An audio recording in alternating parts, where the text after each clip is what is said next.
Bertie the bus was giving some visitors a tour of the island of Sodor.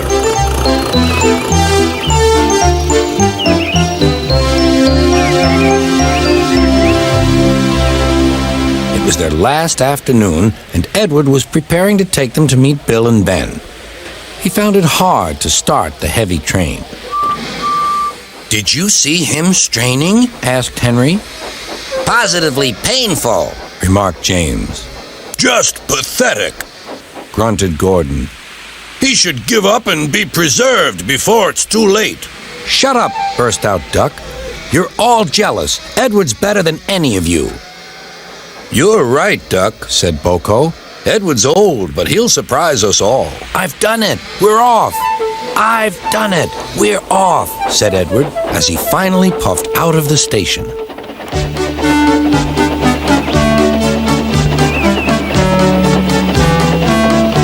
Bill and Ben were delighted to see the visitors. They loved being photographed. Later, they took the party to the China Clay Works in a brake van special.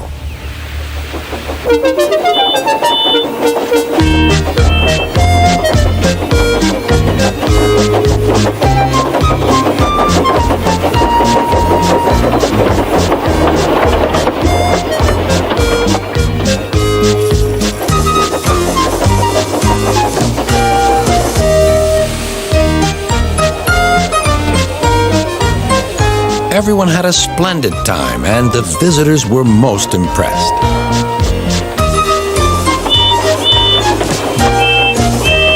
Then Edward took the visitors home.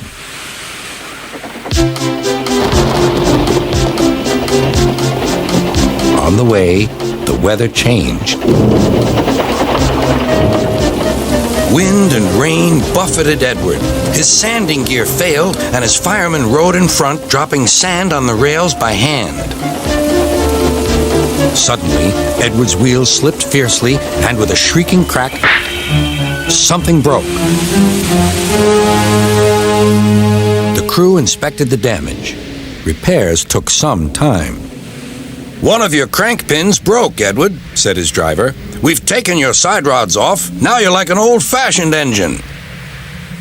"Can you get these people home? They must start back tonight."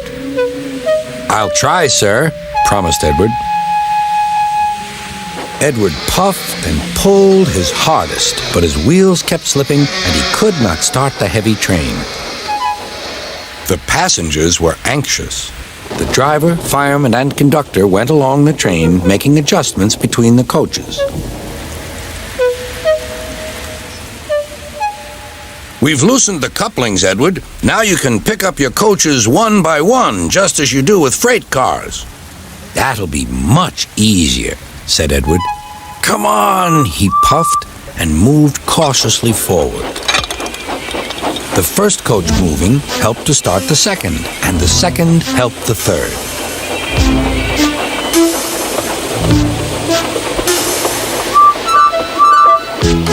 "I've done it! I've done it!" puffed Edward. "Steady, boy," warned his driver. "Well done, boy!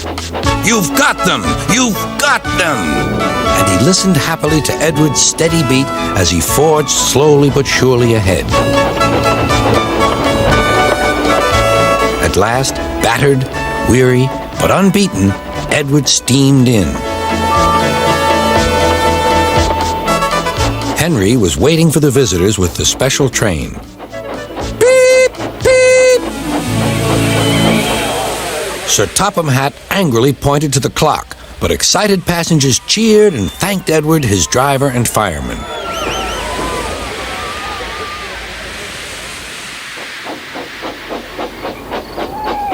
Duck and Boko saw to it that Edward was left in peace. Gordon and James remained respectfully silent.